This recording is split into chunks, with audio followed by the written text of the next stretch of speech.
Hello mamas. If you clicked on this video, I'm just taking a wild guess that you either want to be pregnant, think you might be pregnant, or you're already pregnant and you're wondering if your symptoms are normal. So I am not a doctor by any means, but I have 10 symptoms that I went through with both pregnancies, and I want to share them with you guys. But just remember, these are general symptoms, and every woman and every baby in every situation is different. But here are just 10 pretty straightforward symptoms that most women have. So let me share these with you guys. Let's get started. The first thing you'll probably notice, and the first thing that I usually notice, is a missed period. Usually I don't really have symptoms right away, but after maybe this is my experience, but like 3 to 4 days after a missed period, I'm like getting a little suspicious, and I'm like, okay, yeah, I'm starting to feel a little funky, a little crampy and weird and bloated, but my period's not coming. So with my first, I took a pregnancy test like 10 days. I was putting it off because it was very unplanned, but I just knew right away when I missed my period. I was like, oh, red flag number 1. Number 2 that not every woman goes through, but I went through with my first, is light cramping and spotting. And this happened like 2 or 3 days before my period was supposed to start. So I thought that I was gonna get my period, and it was implantation bleeding, where you spot for like 2 to 3 days, and then that's just everything getting situated and implanted in your uterus, and then the pregnancy can progress from there, but your period will not come. Number 3, nausea with or without vomiting. With my first pregnancy, they were both boys, but with my first one, I literally just felt like there was a knot in my stomach, and on and off just kind of feeling a little queasy. But with my second pregnancy, every morning, if I didn't eat a cracker and sip a little bit of water, like right when I rolled out of bed, I would throw up. So yeah, every woman is different. I actually know somebody that's pregnant right now that had really, really bad nausea and vomiting the first week or so. And so it's different for everybody. Sometimes it's not so severe. A little bit of Tums and crackers and ginger ale can fix it. But sometimes you literally feel like you've been hit with a virus, and it's different for everyone. Number 4 kind of goes along with this. It probably depends on how bad your nausea is, but food aversions or cravings. Like, you don't want certain foods that you used to love. Mine was meat. Even cooking meat or looking at some meats, I was just like, get that out of here. And then there was other things like fruit. I was pregnant in the summer the second time, and all I wanted was cantaloupe, watermelon, and honeydew with tahini seasoning on it. That I could have eaten that breakfast, lunch, and dinner. I was like all the time obsessed with fruit, and that's all I wanted. Number 5, and this is very obvious, but it's that weird stage where you just feel bloated. You don't have a bump yet. You can't tell people you're pregnant yet, but it looks like you're putting on a little weight. And really only you can tell. Like, you feel like people can see that you look all bloated, and really it's just in your head because you know there's a little baby in there, but you're not showing it, and you're just like, I remember when my first pregnancy, I was like, I just want to show already so I don't feel like I'm just blah. And I wanted to wear pregnancy clothes so bad in the first pregnancy, like right away. I was like, oh, I want to wear these. And so that bloating comes fast, but like the baby bump doesn't really happen until you're a couple months in. But the more babies you have, like the faster the bump kind of comes in, because your body's just kind of going back to knowing how to do its thing and filling out and giving space for the baby pretty right away. Number 6 is being a little bit more emotional and sensitive, maybe even crying more. With me, I get more irritable. With some women, they cry. Sometimes I'm both, but like I really try to keep an even mind, because mental health really is important in my family to watch out for. I have a history of anxiety and depression in my family, and so I knew that every time I was pregnant or something was happening with my body, I was like, mentally regulate. But sometimes you just feel super crazy and just like everything's annoying, even clothes or blankets, and you're just like, I feel it and I don't want it. And that's sometimes how I felt when I was pregnant. Like certain textures of blankets, I was just like, I don't want this one.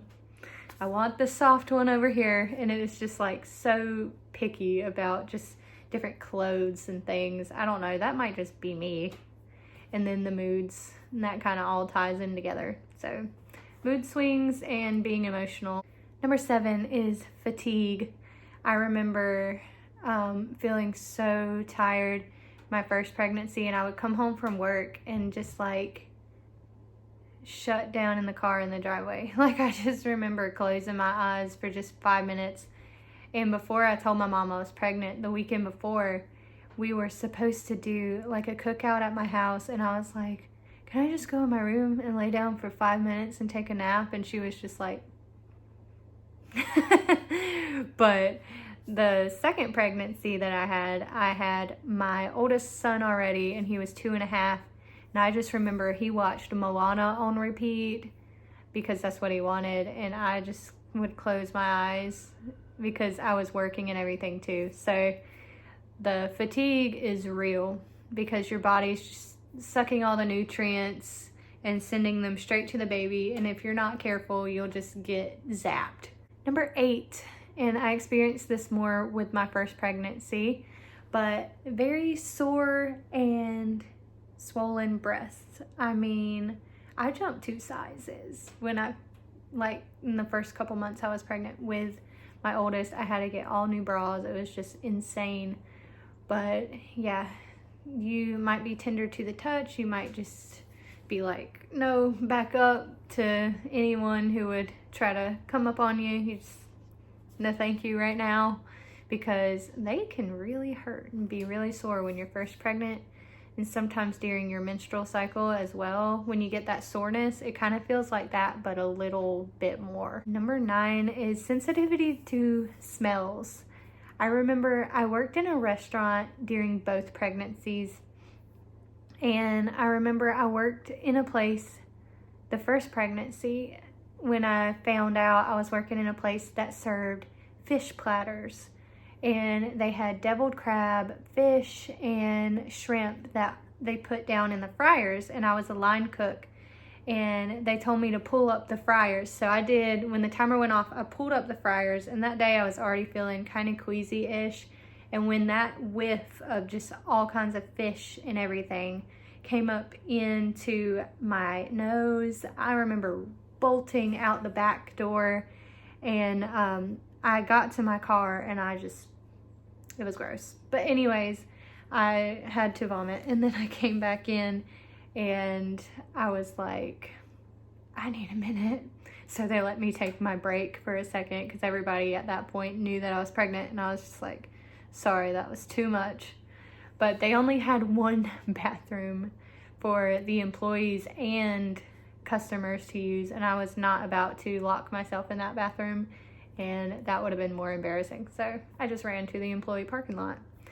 And during my second pregnancy, I worked at a Chinese place, which I've worked on and off forever. But I was making sushi the first few months I was pregnant, and I was just like, the smell of like the imitation crab and everything, just, I still don't really love sushi because of that. But ginger is great for nausea, and I would take little pieces of the ginger and kind of sit them in my mouth, and that kind of helped with nausea a little bit. Number 10, and this always happens to me, I've always had the bladder of a squirrel, but number 10 is needing to pee more frequently. That was definitely an issue for me because I knew I was pregnant the second time when I had all these symptoms, plus I got up about 5 times during the night, one night to pee, and I'm like, this is crazy. And then sure enough, I took a pregnancy test soon after, and I was like, okay, there we go. My bladder is literally this big, I feel like. So yeah, those are the 10 symptoms. Another symptom of pregnancy that I did not really expect later on was my gums bled so bad, and now I have issues with my gums and teeth. But anyways, just be careful for that. Make sure you're going to the dentist regularly and paying attention, because pregnancy can really mess with your gums and your teeth. And I never realized that, because you think it would only mess with the parts that the baby's in and coming out of, but no, your whole body is affected. But if you are pregnant, then congratulations. And I hope the best for you. And some of these symptoms only last a little while. For some people, they last all pregnancy. But I wish you the best. And just know that if you're suffering through these symptoms terribly, that it's all temporary and it's all worth it. And it's going to be okay, because I went through it twice, and I just know to tell you that it's all going to be okay and it's worth it. And so if you enjoyed this video and would like to hear more topics on pregnancy, birth, toddler life, because I currently have a 3-year-old and a 5-year-old, and so I've got a little bit of everything coming up. I started with the baby stuff and the pregnancy stuff just to kind of get a foundation on the channel and show you guys like how everything started in my motherhood journey. But I am so excited to continue this journey with you guys. So just stick around, subscribe, comment, like, all the things, and I'll see you soon.